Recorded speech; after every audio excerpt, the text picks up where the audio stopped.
السلام علیکم۔ مزید ناولز کے لیے ہمارے چینل کو سبسکرائب کر لیں۔ بازل کو المیر کی بتائی ہوئی جگہ پر پہنچنے میں دیر ہو گئی تھی۔ جب وہ وہاں پہنچا تو المیر کا خون میں لت پت وجود وہاں پر پڑا ہوا تھا۔ وہ مرا نہیں تھا، ابھی چند سانسیں اس کی باقی تھیں۔ بازل اس کے قریب جا کر رکا اور اس کی نبض چیک کی۔ اس کی نبض چل رہی تھی۔ بازل نے پانی لا کر اس کے منہ پر چھینٹے مارے اور گویا ہوا، آریہ کہاں ہے؟ بازل سختی سے گویا ہوا، اسے لے گیا وہ اٹک اٹک کر بول رہا تھا۔ وہ کون؟ بازل غصے سے چیخا۔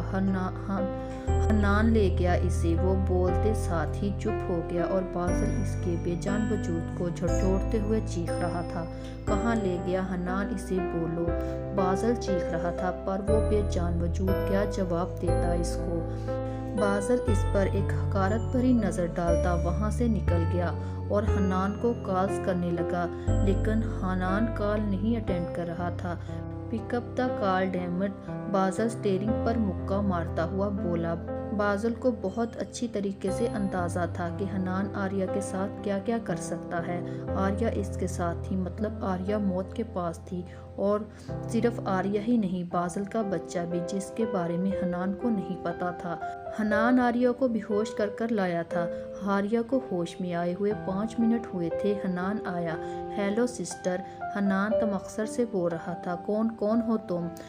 ہاں بتایا تو ہے، تمہارا بھائی، وہ بھائی جس کی ماں کو تمہارے باپ نے بے دردی سے اپنی ہوس اور موت کے گھاٹ اتار دیا تھا۔ تم جانتی ہو میں صرف 2 ماہ کا تھا جب میری ماں کا قتل کر دیا گیا، لیکن تب بھی انہیں آسان موت نہیں دی گئی، ان کی بے حرمتی کی گئی، اس کے بعد ان کو قتل کیا گیا۔ تم ان کی تکلیف کا اندازہ کر سکتی ہو کہ نہیں؟ تم نہیں کر سکتی، کیونکہ تم کبھی اس سب سے گزری نہیں، اور گزرتی بھی تو کیسے؟ بازل بھائی ایسے ہے جو نہیں، اگر ہوتے تو تم ان کی بیوی نہیں ہوتی۔ اور فکر مت کرو، پہلے میں بازل بھائی سے بات کر لوں، پھر تمہاری سانسیں نکالوں گا۔ حنان اپنی بات کہتا اپنا فون چیک کرنے لگا، جس پر بازل کی بے تحاشا کالز تھی۔ وہ بازل کو کال بیک کر رہا تھا، لیکن اس کا فون بزی تھا۔ کچھ دیر بعد بازل کی کال آ گئی۔